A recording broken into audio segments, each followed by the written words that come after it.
Aku jadilah kehendakmu di bumi ranggamu sama seperti di surga. Engkau yang siap menyembah Tuhan bersama saya katakan amin. Silakan duduk Bapak Ibu yang dikasihi Tuhan. Engkau ada untukku, bahkan Engkau mati dan bangkit bagi kami Tuhan. Dia Yesus, nama di atas segala nama, Raja di atas segala raja. Engkaulah Tuhan yang memerintah atas segalanya.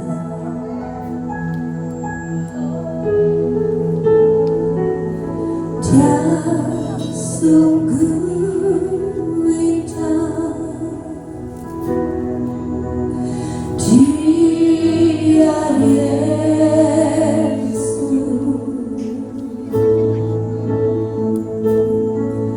Dia ajaib, Dia mulia, Dia agung, Dia cinta daku dan ampuniku,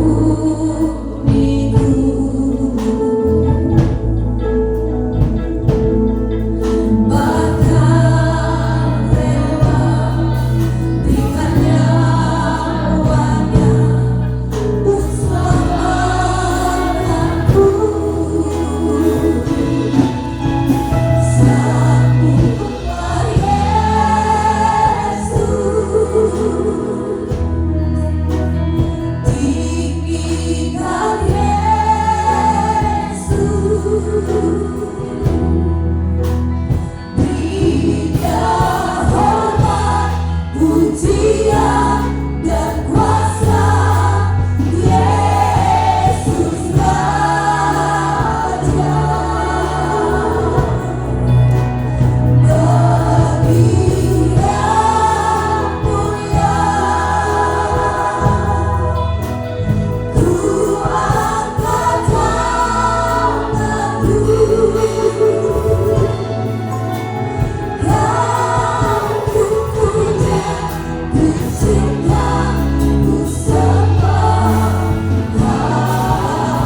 karya-Mu yang luar biasa bagi kami.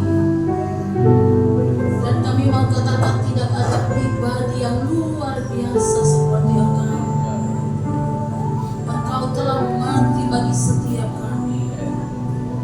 Terima kasih Tuhan, sesungguhnya kami tidak bisa membalas kebaikan, pengorbanan-Mu yang luar biasa bagi setiap kami. Terima kasih untuk darah-Mu yang tercurah di atas kayu salib.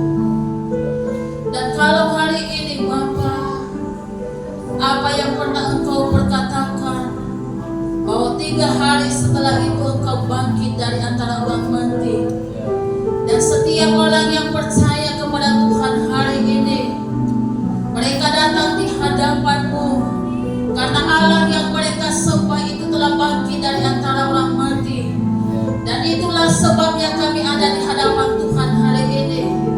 Kami bangga memiliki Allah yang luar biasa. Kami menyembah Allah yang hidup, bukan Allah yang mati. Terima kasih Bapa yang baik. Terima kasih Tuhan. Kami bersyukur Tuhan kalau kami boleh ada sebagai bagaimana kami ada saat ini. Semua karena kemurahan-Mu yang besar bagi kami. Kami telah menaikkan pujian penyembahan kami di hadapan-Mu. Kami percaya bahwa Engkau bertata di atas pujian penyembahan kami. Kami sungguh-sungguh merasakan hadirat Tuhan yang menjamah melawat setiap kami. Terima kasih Tuhan untuk hadirat-Mu. Saat ini kami mau duduk diam di hadapan-Mu. Kami rindu Engkau berbicara bagi kami. Sampaikan isi hati-Mu bagi setiap kami, sehingga kami mengerti kebenaran-Mu, kami mengerti isi hati Tuhan, kami mengerti kehendak-Mu Tuhan, dan mampukan kami untuk bisa hidup dalam kehendak Tuhan. Terpujilah nama-Mu, dalam nama Yesus kami berdoa. Sama-sama kita katakan amin. Silakan duduk dalam hadirat Tuhan. Bapak Ibu yang dikasihi Tuhan, iya, puji nama Tuhan. Hari ini kita boleh sampai di rumah Tuhan. Dan Bapak Ibu tahu sesungguhnya saat ini kan bukan musim hujan ya kan? Tiba-tiba tadi hujan. Dan Bapak Ibu tahu bahwa itu adalah ujian bagi setiap kita. Ya. Dan Engkau yang hadir di hadapan Tuhan hari ini, Engkau telah menjadi pemenangnya. Amin. Haleluya. Ya. Nah Bapak Ibu, kalau seandainya kita dikalahkan oleh hujan saja, apalagi persoalan ya, kita kalah saja sama hujan, kan gitu ya. Bapak Ibu, hari ini kita mengingat kembali bagaimana Allah yang kita sembah itu, Dia bangkit dari antara orang mati. Itu sebabnya hari ini saya berikan tema bagi kita, Tuhan memberikan kemenangan kepadamu. Amin. Ragu-ragu ya kan? Bu, bagaimana? Sampai saat ini persoalan belum selesai. Masalah masih ada kok. Tuhan memberikan kemenangan.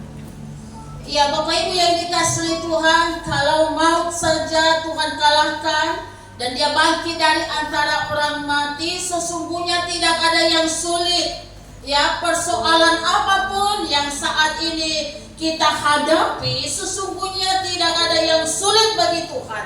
Dan kerinduan hati Tuhan bukan hanya kerinduan hati setiap kita, ya. Kerinduan hati Tuhan juga supaya setiap orang yang percaya kepadanya itu keluar sebagai pemenangnya. Walaupun kita merindukannya, kalau seandainya saya tanya bagi kita, siapa sih di antara kita yang mau menang? Ya semuanya kita mau menjadi pemenang, ya. Nah Bapak Ibu, kemenangan dapat diartikan sebagai keberhasilan atau juga bisa dikatakan kesuksesan hidup, dan tentu itu akan mendatangkan kebahagiaan, ya. Siapa di antara kita yang tidak bahagia ketika kita mendengarkan bahwa Allah yang kita sembah itu bangkit dari antara orang mati? Tidak seperti Allah yang disembah oleh orang lain, mati dan tidak pernah bangkit. Kita semua harus bersuka cita untuk itu, ya.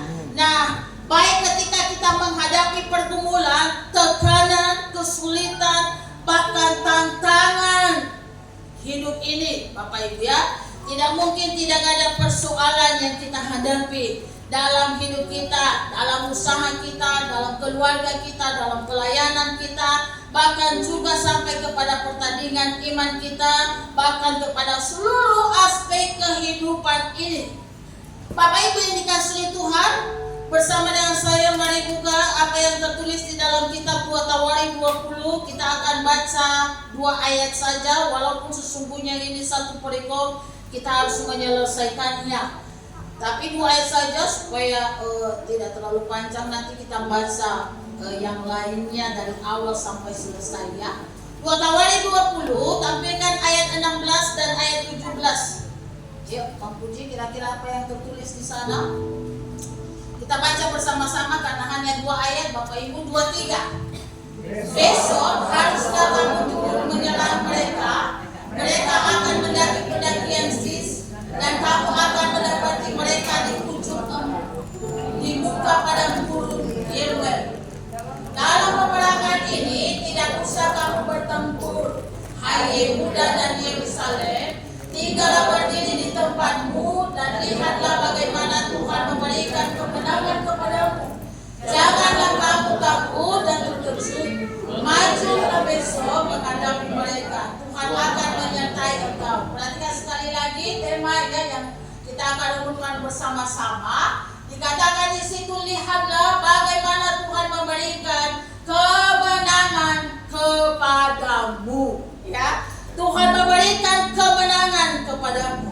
Nah, Bapak Ibu yang dikasihi oleh Tuhan, firman Tuhan yang barusan kita baca disampaikan oleh Tuhan kepada Yosafat ketika mereka berperang melawan musuh yang besar.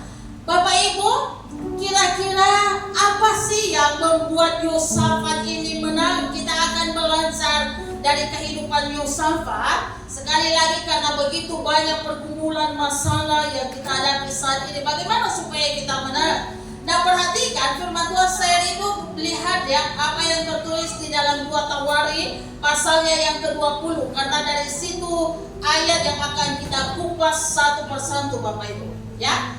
Nah, apa yang dilakukan oleh Yosafat ketika berhadapan dengan musuh ya? Di ayat yang ketiga firman Tuhan katakan seperti ini Bapak Ibu, ayat 3, Yosafat menjadi takut. Siapa sih tidak tahu kalau ada masalah ya, apalagi kalau ada ancaman ya. Yosafat menjadi takut, lalu mengambil keputusan untuk mencari Tuhan. Ia menyerukan kepada seluruh Yehuda supaya berpuasa. Nah, yang pertama yang dia lakukan ketika dia merasa takut, masalah besar ada di hadapannya, ia mencari Tuhan. Itu yang pertama Bapak Ibu. Jadi Yosafat tidak tinggal diam ketika ia takut, ia tahu kepada siapa ia pergi. Ketika ada masalah, ia tahu kepada siapa ia minta pertolongan. Ketika ia takut, ia tahu siapa yang ia andalkan Bapak Ibu. Bukan tetangganya, bukan saudaranya, bukan keluarganya. Tapi firman Tuhan mencatat bahwa ketika ia takut, ia mengambil keputusan untuk mencari Tuhan. Itu yang utama. Bapak Ibu, apa yang membuat Yosafat ini takut sampai ia mengambil keputusan untuk mencari Tuhan? Perhatikan ayatnya yang pertama Bapak Ibu.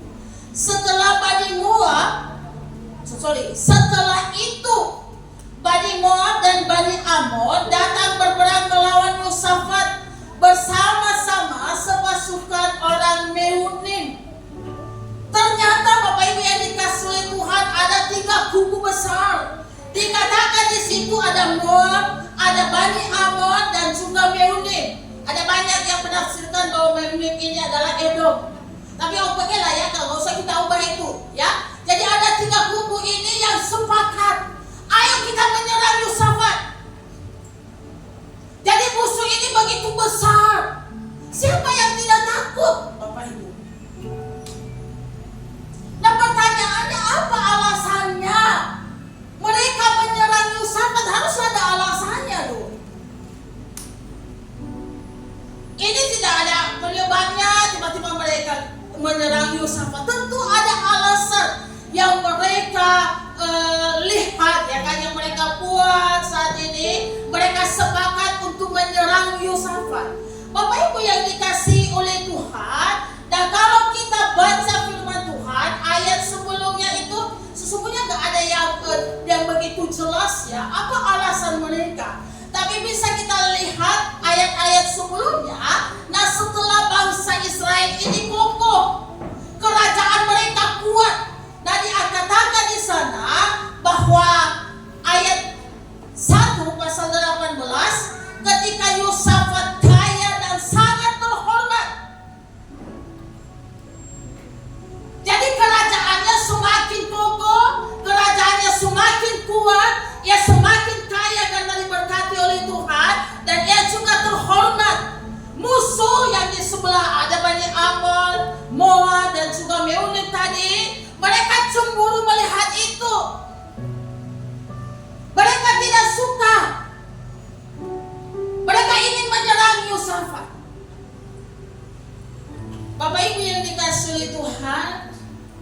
Jangankan Yosafat ya. Kalau kita renungkan firman Tuhan, hari Jumat kemarin kita memperingati kematian Tuhan kita Yesus Kristus. Sesungguhnya apa sih alasan orang Romawi menyalibkan dia? Ya kan? Kesalahan apa yang dia lakukan? Dosa apa yang telah dia lakukan? Apakah karena mereka cemburu karena begitu lama banyak begitu banyak pengikut Yesus dan mengakui Yesus sebagai Raja mereka?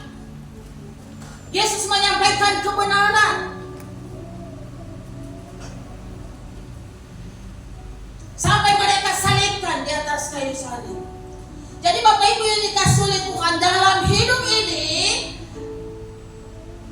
kita harus renungkan ya sama-sama.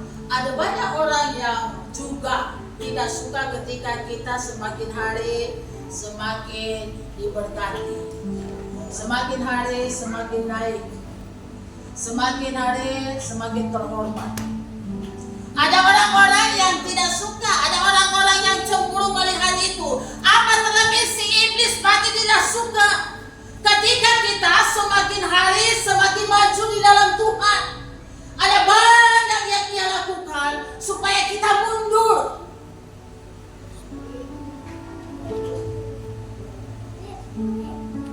Nah, persoalan inilah yang membuat Yosafat takut, Bapak Ibu. Persoalan inilah yang mendorongnya untuk mencari Tuhan. Ia datang kepada Tuhan. Dan lihatlah, kalau seandainya orang yang memang sungguh-sungguh di dalam Tuhan, jangan takut ketika ada masalah. Jangan takut ketika ada orang yang merencanakan kejahatan.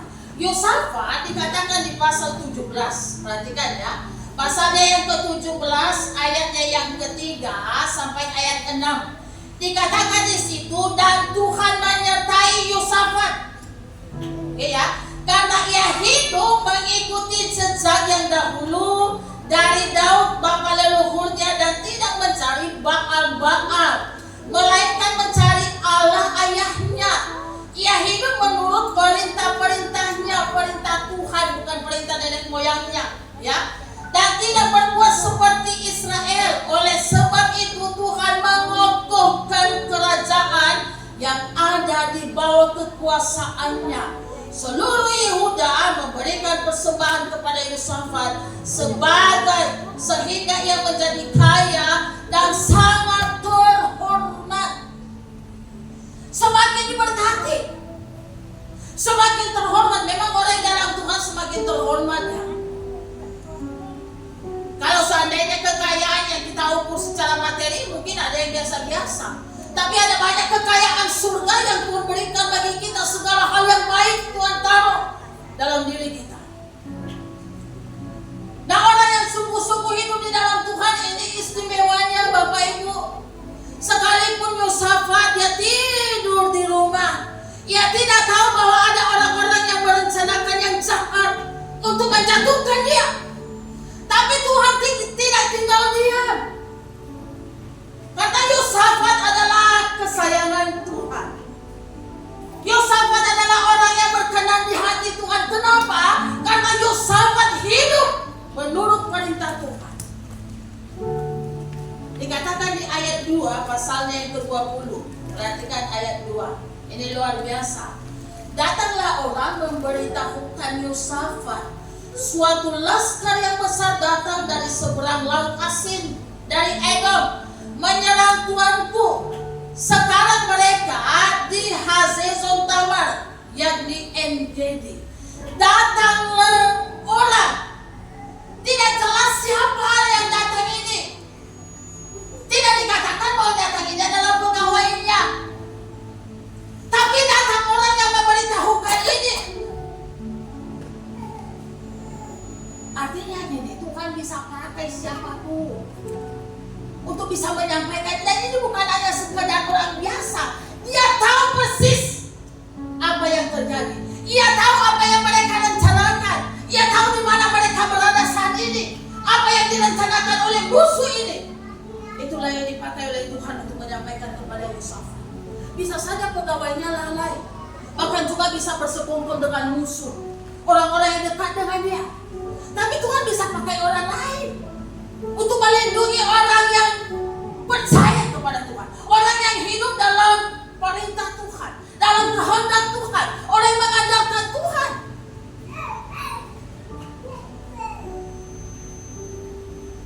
Jadi siapa saja bisa ia pakai untuk menceritakan itu kepada Yosafat. Tuanku Yosafat, ada kubu besar yang akan menyerang Tuhan. Jadi Bapak Ibu jangan heran kalau seandainya suatu saat orang-orang yang kadang kita anggap dekat dengan kita, orang-orang yang mungkin bersama dengan kita justru bisa menyerang kita, bisa bersekongkol untuk memusuhi kita. Lihat nanti ayat yang selanjutnya, sesungguhnya tidak ada, mereka tidak mengganggu orang-orang ini. Mereka justru berbuat baik kepada mereka. Tapi perbuatan baik Yosafat dan Yehuda justru dibalas. Kebaikan dibalas dengan kejahatan. Air susu dibalas dengan air tuba. Itu yang terjadi. Ya Bapak Ibu dikasih oleh Tuhan. Tapi apa yang tersembunyi di mata manusia, tidak ada yang tersembunyi di hadapan Tuhan. Itu yang kita lihat dalam firman Tuhan. Bapak Ibu yang dikasih oleh Tuhan, kira-kira saat ini apa yang menjadi persoalan kita? Kalau kita baca kisahnya Tuhan Yesus bangkit dari antara orang mati, ada juga pribadi-pribadi yang luar biasa di sana yang pagi-pagi benar mereka mencari Tuhan. Ada Maria, ada perempuan-perempuan yang sudah mempersiapkan rempah-rempah, dan pagi-pagi betul mereka pergi ke kubur.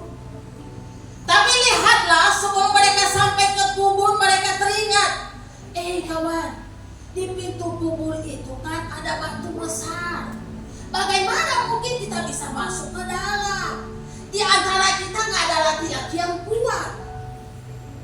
Nah, walaupun mereka tahu bahwa di pintu kubur itu ada batu besar, tidak membuat mereka mundur. Itu hebatnya Bapak Ibu. Mereka terus maju sampai mereka ke kubur. Mereka mau mencari Tuhan. Ada banyak orang saat ini dari awalnya ya sungguh-sungguh dalam Tuhan. Tapi ketika Tuhan tidak menjawab doa, belum selesai pergumulan, masalah, batu besar itu belum terguling, justru mereka mundur, mencari pertolongan di tempat yang lain. Perempuan-perempuan ini tidak mundur, sekalipun mereka tahu bahwa di depan kubur itu ada batu besar. Sampai mereka ke kuburan, tapi ternyata batu besar yang mereka takutin itu sudah terguling. Mereka tidak tahu siapa yang menggulingkannya.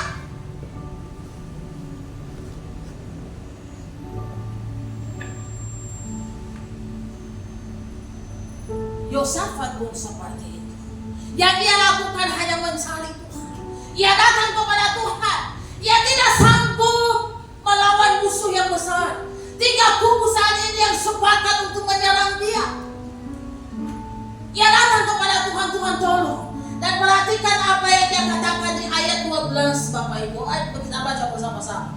Apa yang tertulis di ayat 12 nanti sebelumnya saya akan jelaskan. Apa yang tertulis di ayat 12, 2, 3. Ya Allah kami, tidakkah Engkau akan menghukum mereka? Karena kami tidak mempunyai kekuatan untuk menghadapi laskar yang besar ini yang datang menyerang kami. Kami tidak tahu apa yang harus kami lakukan, tetapi mata kami ini luar biasa. Dia sampaikan semua kepada Tuhan. Dia berdiri di hadapan Tuhan. Lalu lihatlah apa yang dia katakan. Kami tidak mempunyai kekuatan untuk menghadapi laskar yang besar ini, Tuhan, yang datang menyerang kami. Kami tidak sanggup. Yosafat raja, bukan orang biasa. Yang menjadi raja itu pasti pintar, pasti kaya, bahkan juga ada orang-orang yang mungkin mengawal negerinya. Tapi ia tidak mengandalkan itu. Ia tidak mengandalkan kekuatannya, kepintarannya, kekayaannya. diberikan tema bagi kita mempraktikkan kerendahan hati. Inilah orang yang rendah hati.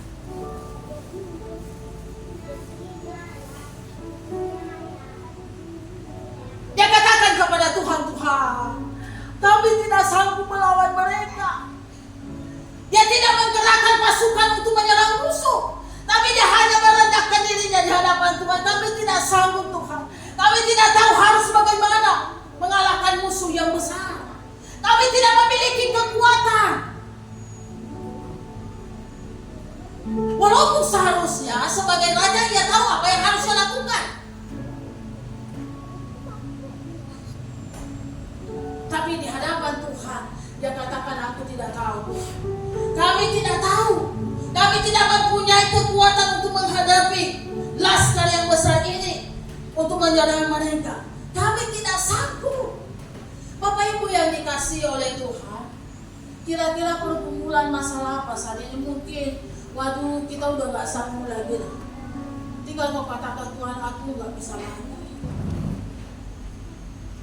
Aku gak sanggup lagi menyelesaikan masalah ini.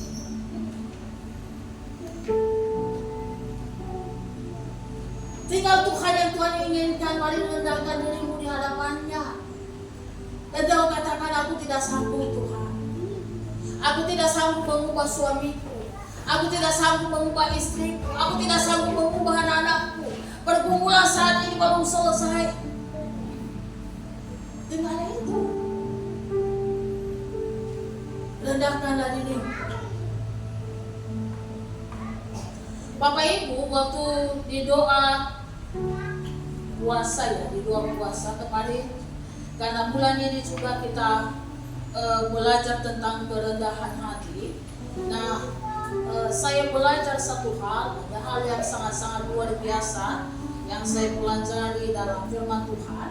Ternyata kerendahan hati itu, kalau kita lihat bahasa Latin yang dipakai, ditulis humilitas. Dari situlah bahasa Inggrisnya humility, ya. Dipakai kata ini dari kata humus, yang artinya tanah. Jadi Bapak Ibu yang dikasihi oleh Tuhan, pengertian kerendahan hati ternyata begitu luar biasa. Seseorang yang mau rendah hati adalah mereka yang menyadari asal usul mereka. Semua kita ini berasal dari debu tanah. Tidak ada di antara kita yang terbuat dari emas dan perak, gak ada Bapak Ibu. Sekalipun saat ini mungkin status sosial kita berbeda-beda. Ada yang mulai mungkin yang rendah, yang sedang, ada juga yang luar biasa. Sekalipun mungkin talenta yang kita miliki berbeda. Ada yang 5 talenta, ada yang 2, ada yang 1. Tapi semuanya kita berasal dari debu tanah.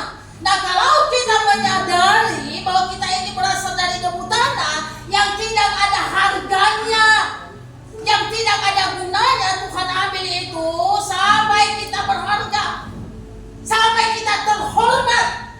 Ada yang bisa mengajar, ada yang dari dosen, ada yang guru, ada yang segala macam. Tapi semua kita berasal dari tanah, debu tanah. Itu semuanya sesungguhnya nggak ada yang perlu kita sombongkan, Bapak Ibu. Nah, kalau kita sadar bahwa dasarnya kita ini debu tanah, maka apapun yang kita miliki saat ini, mungkin kita lebih hebat dari orang lain, itu tidak membuat kita sombong. Tapi sebaliknya, kalau kita sadar, itu akan membawa kita pada sikap yang terus memuliakan Tuhan, meninggikan Tuhan, karena kita sadar semua ini, yang baik ini, kehormatan ini semua kepercayaan Tuhan bagi kita. Dan Yesuslah yang telah menjadi teladan yang terbaik bagi kita dalam kerendahan hati. Kerendahan hati, Bapak Ibu, tidak lagi memikirkan dirinya. Dan itulah yang Yesus lakukan. Tidak lagi fokus kepada dirinya sendiri, tapi fokusnya kepada orang lain. Itu yang Yesus lakukan. Apa keuntungan bagi Yesus sampai yang rela disalibkan, yang rela dihina, diludahi orang, sampai yang rela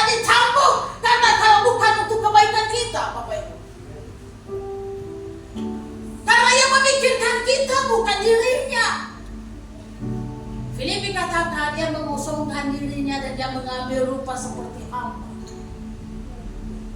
Karena ia memikirkan kita, pertanyaannya kita memikirkan Tuhan enggak? Ada banyak berkat Tuhan yang sudah kita nikmati dalam hidup kita. Jangankan kita memikirkan orang lain, memikirkan Tuhan yang sudah menolong kita, memberkati kita saja pun tidak. Terus diri kita yang kita pikirkan.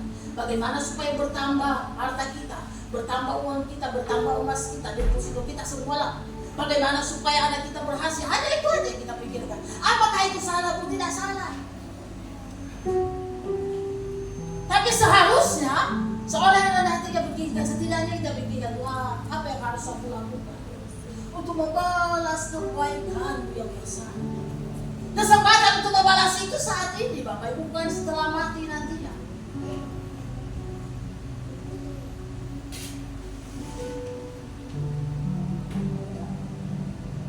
Itu yang dilakukan oleh Yosafat, Bapak Ibu, yang dikasih oleh Tuhan, merendahkan dirinya di hadapan Tuhan. Dan juga semua orang yang dia pimpin. Dan ternyata ketika seseorang merendahkan diri, Mazmur 91 ayat 15 yang katakan, bila ia berseru kepadaku, aku akan menjawab dia. Iya kan? Betul itu Bang Joya. Bila ia berseru kepadaku, aku akan menjawab. Semuanya kita senang. Tapi siapakah orang yang dijawab ini? Tapi kan ayat 14 dulu. Dikatakan ayat 14, sungguh hatinya melekat kepadaku. Jadi orang yang dijawab oleh Tuhan itu orang yang hatinya melekat kepada Tuhan. Jadi Bapak Ibu jangan cari Tuhan karena ada masalah saat ini. Perkenalkan dirimu kepada Tuhan. Jangan karena ada masalah Tuhan, tolonglah aku Tuhan. Siapalah kau katakan gitu ya. Walaupun dia kenal kita. Tapi dikatakan orang yang dia dengar, orang yang dia jawab adalah orang yang melekat hatinya. Yosafat melekat hatinya kepada Tuhan. Ia hidup sesuai dengan perintah Tuhan. Sehingga ketika ada musuh yang besar yang ingin menyerang dia, Tuhan tidak tinggal diam. Tuhan tidak katakan kepada Yosafat, udahlah, urus sendirilah itu. Bahkan ada hal luar biasa yang kita lihat nanti. Ketika ia datang kepada Tuhan, Tuhan, ini loh persoalanku saat ini masalahku. Ada musuh besar yang merendahkan dirinya. Karena Yosafat hidup menyenangkan hati Tuhan, hidup dalam kehendak Tuhan. Tuhan menjawabnya. Dan lihatlah apa jawabannya Bapak Ibu. Ayat 15 sampai ayat yang ke-17. Perhatikan ayat 15. Dan berseru, camkanlah hai seluruh Yehuda dan penduduk Yerusalem dan tuanku Raja Yosafat, beginilah firman Tuhan kepadamu, janganlah kamu takut dan terkejut karena laskar yang besar ini, sebab bukan kamu yang akan berperang melainkan Allah. Ayat 16 sama-sama. Besok haruslah kamu turun menyerang mereka. Mereka akan mendaki pendakian Sis, dan kamu akan mendapati mereka di ujung lembah, di muka padang gurun kering. Dan ayat 17, dalam peperangan ini tidak usah kamu bertempur, hai Yehuda dan Yerusalem. Tinggallah berdiri di tempatmu dan lihatlah bagaimana Tuhan memberikan kemenangan kepadamu. Sampai di situ dulu. Ini jawaban Tuhan. Besok pergi berperang. Nah Bapak Ibu, kalau sama kita dikasih ini perintah seperti ini, kira-kira kita ngerti nggak maksudnya ini? Jelas nggak? Memang ya pergi berperang, tapi tahu nggak? Perintah Tuhan, Yosafat, berdiri saja di tempatmu. Berdiri di situ. Kalau Yosafat hanya sekedar mengandalkan pikirannya, Tuhan ini perintah macam apa? Tuhan suruh kami berperang, tapi kami tidak boleh mengangkat senjata. Kami tidak boleh berbuat apa-apa, berdiri saja di situ. Apakah Tuhan mau menyerahkan kami kepada musuh ini? Bagaimana mungkin kami hanya bisa berdiri saja? Tapi memang Yosafat orang yang rendah hati apapun yang Tuhan perintahkan. Walaupun awalnya sepertinya membingungkan, maksudnya apanya ini? Mungkin lihat dia satu dengan yang lain, ini perintah dari mana ini? Bagaimana ini musuh di depan kita disuruh kita berdiri di depan musuh? Malah musuh melihat kita kan? Berdiri saja di situ. Tinggal sebenarnya musuh aja menyerang, sudah menikmati mereka. Tapi Yosafat sekali lagi memang orang rendah hati, gak banyak tanyanya kan gitu ya. Dia lakukan sesuai dengan perintah Tuhan. Walaupun sebenarnya itu membingungkan Tuhan, apa maksudnya? Bagaimana mungkin Tuhan suruh kami berperang, tapi kami tidak boleh berperang. Kami hanya berdiri di tempat kami. Kami tidak boleh mengangkat senjata. Coba kalau sama kita diperintahkan itu perintah dari mana itu? Siapa yang mendengarkan itu tadi? Dari mana? Bagaimana mungkin seperti itu? Enggak pas ini perintahnya. Enggak cocok ini. Enggak masuk di akal ini. Semua kita protes. Tapi Yosafat tidak seperti itu. Orang yang rendah hati memang tidak banyak protes. Ya sudah dia lakukan saja nih. Berdirilah di situ, Tuhan perintahkan. Yosafat, dalam peperangan ini tidak usah kamu bertempur. Tinggal berdiri di tempatmu dan lihatlah bagaimana Tuhan memberikan kemenangan kepadamu. Itu yang mereka lakukan. Entah apapun nanti yang terjadilah, mau musuh yang menyerang kita terserah, tapi kita harus taat sesuai dengan perintah Tuhan. Bapak Ibu yang dikasihi oleh Tuhan, ketika mereka taat sesuai dengan apa yang Tuhan perintahkan, mereka hanya melakukan apa yang Tuhan perintahkan. Seharusnya seperti itu ya kita ya. Kita harus taat sesuai dengan apa yang Tuhan perintahkan. Memang ada banyak perintah Tuhan yang kadang tidak masuk di akal kita. Tidak pas. Mulai kalau Tuhan katakan, anakku jangan balas kejahatan dengan kejahatan ya. Tapi balaslah kejahatan dengan kebaikan. Menurut kita ini sudah adil kalau seandainya kejahatan kita balas dengan kejahatan. Bahkan lebih jahat itu baru adil menurut kita. Tapi Tuhan katakan jangan, itu gak benar. Itu bukan anak-anak Tuhan. Tapi balaslah kejahatan dengan kebaikan. Apa terlebih seandainya yang baik, jangan sampai lupa diri. Kau harus lebih baik lagi. Nah Bapak Ibu yang dikasihi Tuhan, apa yang mereka lakukan ketika mereka berdiri di tempat mereka? Ternyata lihatlah, mereka hanya melihat dan lihat apa yang Tuhan lakukan. Dan mereka hanya bernyanyi. Nanti kita akan lihat selanjutnya. Selain daripada berdiri, mereka hanya memuji Tuhan.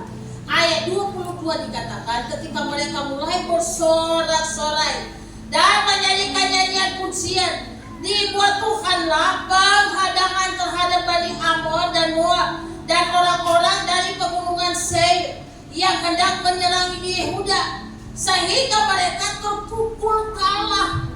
Lalu Bani Amon dan Moab berdiri menentang penduduk pegunungan Seir, hendak menumpas dan memusnahkan mereka. Sehingga sesudah mereka membinasakan penduduk Seir, mereka saling bunuh-membunuh. Lihat Bapak Ibu antara ketiga tadi.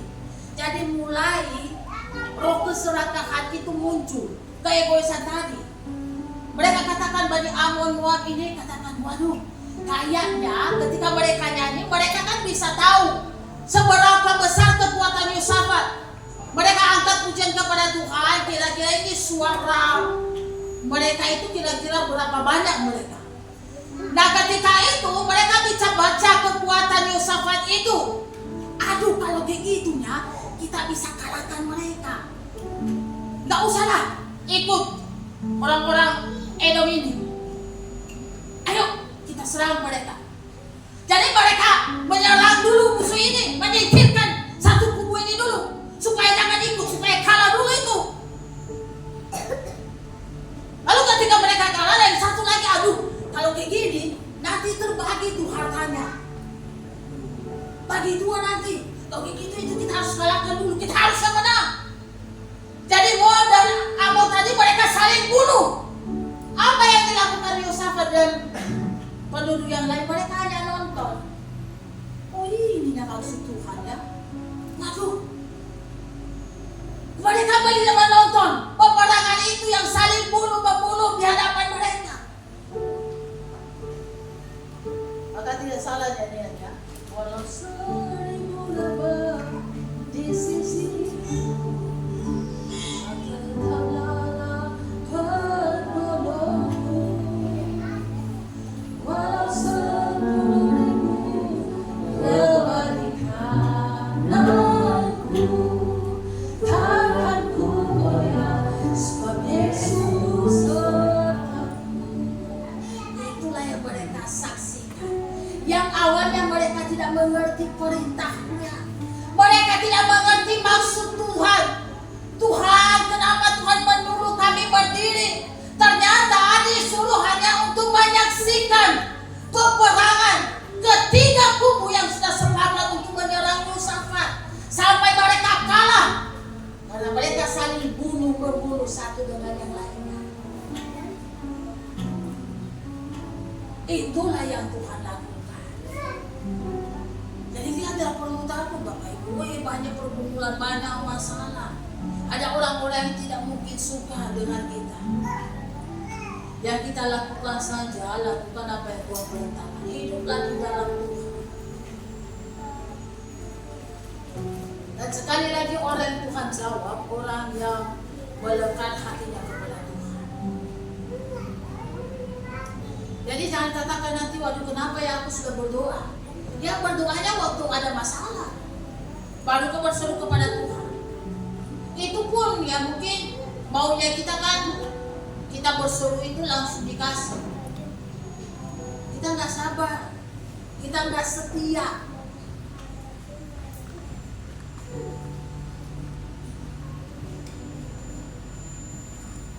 Memang kalau disuruh itu rendah hati, ya, gampang untuk mengucapkan, tidak gampang untuk melakukannya.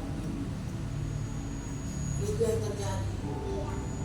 Itu apa yang kemarin, ada 2 pagi udah ikut Mama Puji 2 pagi. Ada seorang anak muda kami sana, yang katakan seperti ini, kerendahan hati yang berhadiah, yang berikan semuanya. Kenapa? Karena dia super gojek ya. Tapi luar biasa anak muda kami. Ada 3 tawaran sudah pekerjaan. Ya, dia sampaikan, Pak, Bu, sekarang saya sudah diterima bekerja di salah satu, saya kurang tahu di mana kemarin.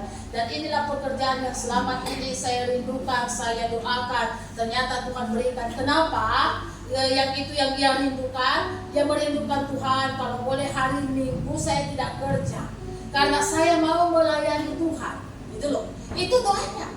Dan Tuhan jawab itu. Lalu yang sebelumnya satu, yang sampai juga dia naik gojek juga. Nah ketika saya saksikan ini, ada seseorang ibu yang dia bawa. Nah itu ongkosnya dari tempat yang dia pesan gojek itu ke tempat yang tujuannya sebenarnya 10.000. Tapi dalam perjalanan ini sampai ke tujuan banyak kali liku-likunya. Ya singgah di sini lah, singgah di sini, singgah di sini. Dia layani karena Pak Gembala selalu katakan, ya layanilah, ya jemaat atau siapapun itu seperti hotel bintang 5. Jadi orang yang memang oh iya bu, ya bu, ya bu, dan gitu. Sampai ke tujuan sebenarnya dalam hati dikatakan seperti sebenarnya sih aku sudah mau marah juga karena banyak kali tempat persinggahan ini. Hanya 10.000 ongkosnya. Tapi sebagai anak Tuhan ya dia tetap lakukan. Ternyata sampai ke tempat persinggahan itu dibayarlah 10 kali dari ongkos yang biasanya. Makanya dia katakan kerendahan hati yang berhadiah. Jadi dia kerjakan semua ya bu, bantu dirinya ya bu. Ya. Jadi ada berkat Tuhan. Misalnya manusia saja loh bisa menghargai, apalagi Tuhan.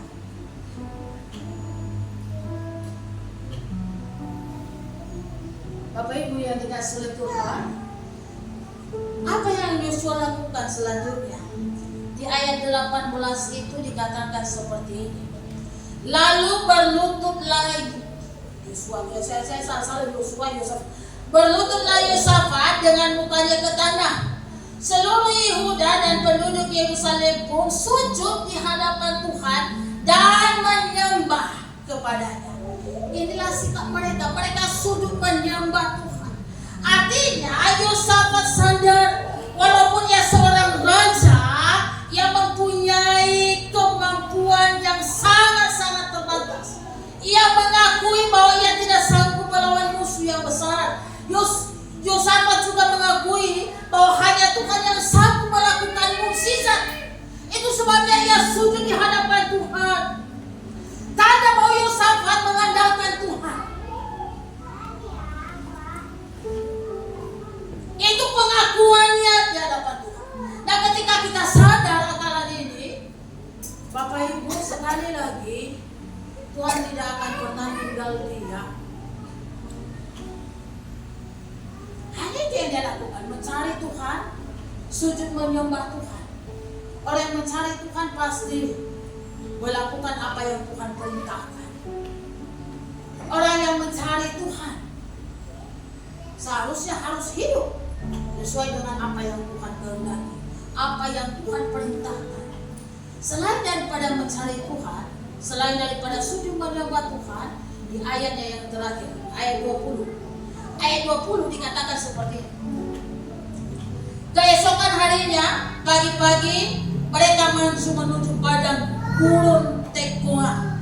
Ketika mereka hendak berangkat, berdirilah Yosafat dan berkata, dengarlah hai Yehuda dan penduduk Yerusalem, percayalah kepada Tuhan Allahmu dan kamu akan tetap teguh. Percayalah kepada nabi-nabinya dan kamu akan berhasil. Bapak Ibu percaya kepada Tuhan. Ya udah biasa itu Bu, aku kan orang percaya kepada Tuhan. Ya, hati dan pikiran yang sungguh percaya kepada Tuhan, maka itulah yang membuat kita tetap berdiri teguh.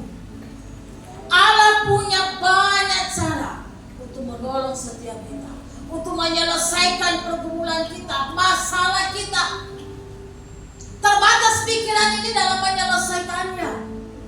Tapi Tuhan tidak terbatas. Orang yang percaya kepada Tuhan pasti menghargai yang namanya pimpinannya. Selain daripada orang yang percaya kepada Tuhan, orang pasti menghargai pekerjaan Tuhan. Kemudian orang yang percaya kepada Tuhan pasti menghargai pemimpinnya. Apa yang dikatakan oleh Yosafat di ayat yang terakhir tadi, percayalah kepada nabi-nabinya, maka engkau akan berhasil. Ini sudah jelas secara spesifik dia sampaikan di situ ya. Kalau masih yang sampaikan adalah pemimpinmu, baik di kantor lah, amat terlebih sebagai anak-anak muda, percaya juga, hormati orang tuamu. Kalau seandainya generasi saat ini muda-mudi, engkau tidak bisa menghormati generasi sebelumnya, engkau tidak pasti, percayalah, engkau tidak akan pernah berhasil.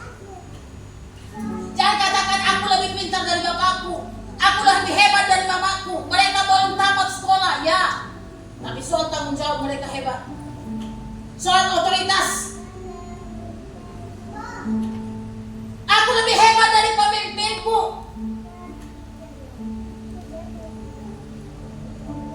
Dia mau lah biasa-biasa saja, belum tahu apa-apa.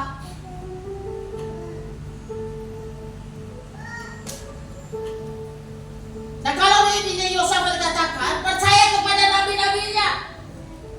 Nabi Tuhan tentu ada yang menyampaikan firman Tuhan.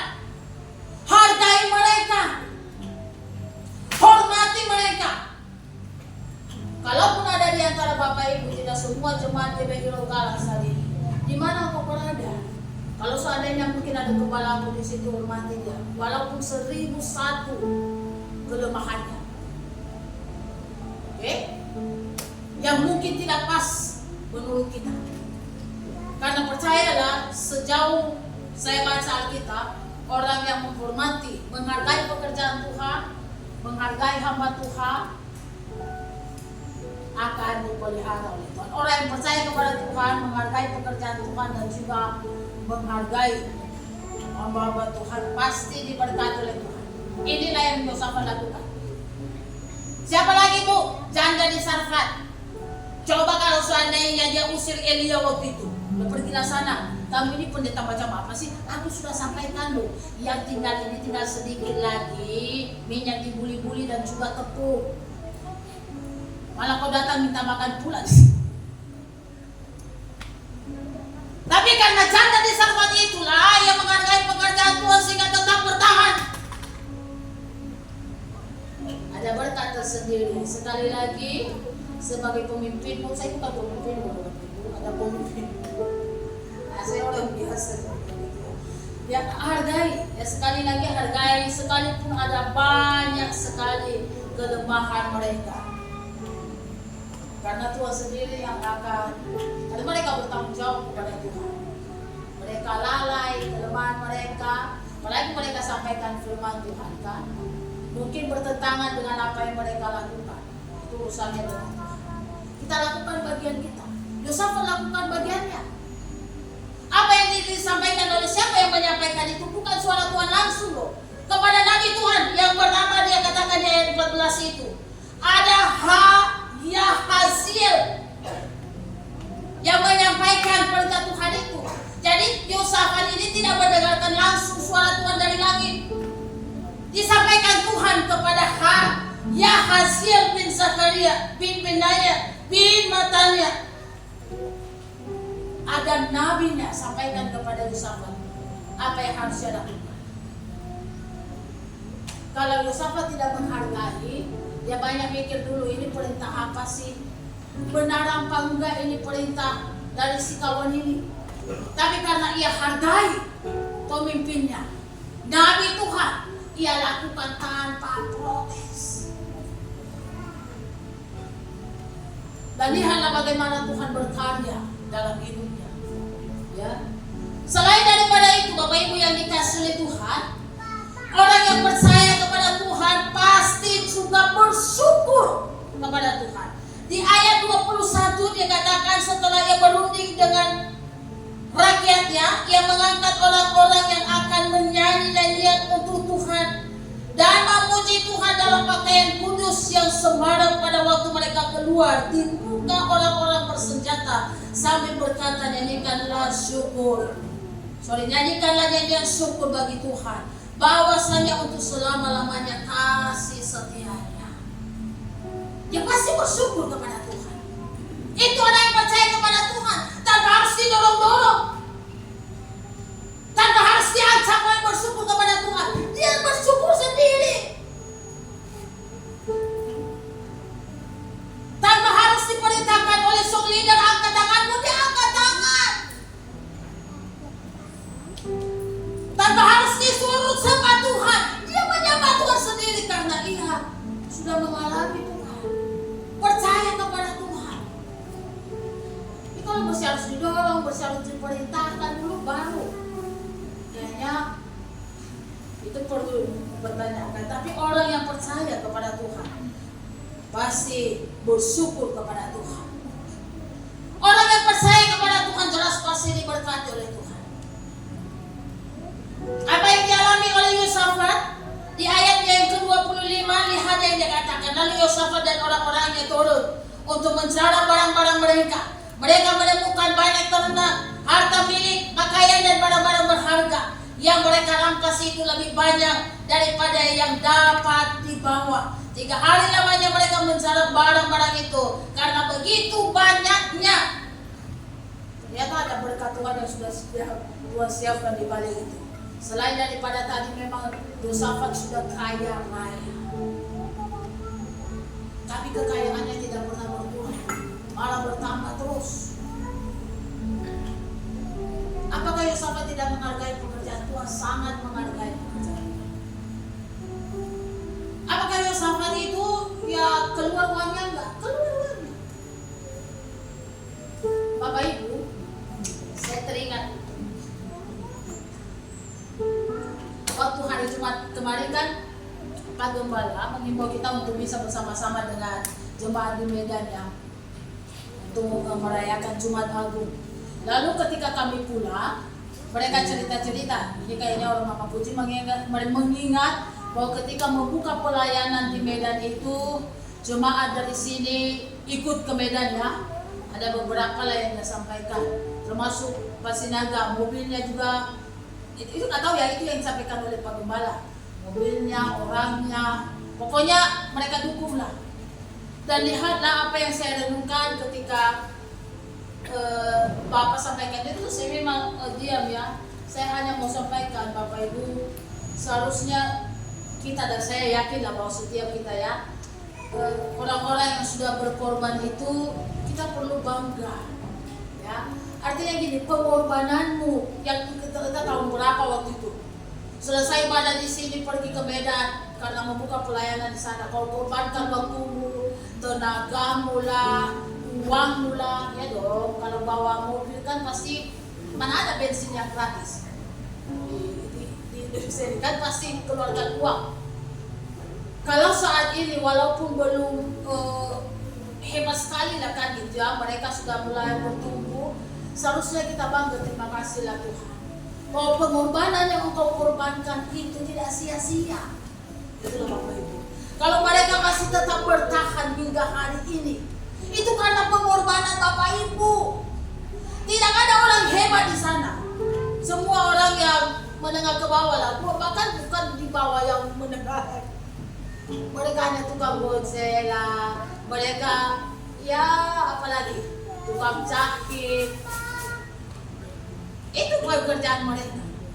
Tapi sekali lagi kalau mereka bertahan hingga hari ini, mereka tetap memuliakan, tetap memuji Tuhan di Medan, itu karena pengorbanan Bapak Ibu dari tempat ini.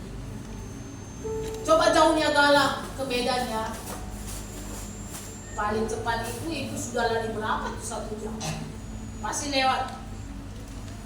Tapi pengorbanan yang kau korbankan itu, tenagamu, apa yang ada padamu, mereka tetap bertahan, itu karena pengorbanan Bapak Ibu. Doakanlah supaya terus mereka berkembang, dipakai Tuhan terus. Kita harus bangga sebagai jemaat gereja induk seharusnya. Mereka juga punya cabang di sana, kan? Dan ada banyak hal yang kita lihat saat ini, hari-hari ini yang luar biasa yang Tuhan kerjakan di tengah-tengah jemaat Tuhan yang ada di Medan ya. Kita harus bersyukur untuk itu. Kalau Bapak Ibu tidak berkorban, belum tentu mereka ada jemaat GBI Rock setiap berbentuk. Tapi karena Bapak Ibu mau berkorban, itu sama seperti Yesus. Kalau Yesus tidak berkorban, tidak ada orang percaya, tidak ada orang yang diselamatkan. Ya. Bapak Ibu, orang yang percaya kepada Tuhan pasti ditolong Tuhan. Itu yang kita lihat. Orang yang percaya kepada Tuhan pasti bersuka cita. Makanya di ayatnya yang ke-26 sampai 30 kita lihat di situ ada sukacita surga yang luar biasa yang mereka nikmati dalam hidup mereka. Kenapa? Karena kemenangan yang Tuhan berikan bagi mereka. Nah, Bapak Ibu yang dikasihi oleh Tuhan, kemenangan Tuhan kita. Ya, kalau hari ini kita memperingati bahwa Allah kita yang kita sembah itu telah menang mengalahkan maut. Tidak ada yang sulit saat ini untuk memberikan kemenangan bagi kita. Atas penyakit kita, atas masalah kita, atas kesulitan kita. Yang kita lakukan, hiduplah seturut dengan kehendak Tuhan. Saya undang saudara juga para singa. Yang kita nyanyikan semua lagu ini. Walau seribu di sisi, mari bangkit berdiri di hadapan Tuhan.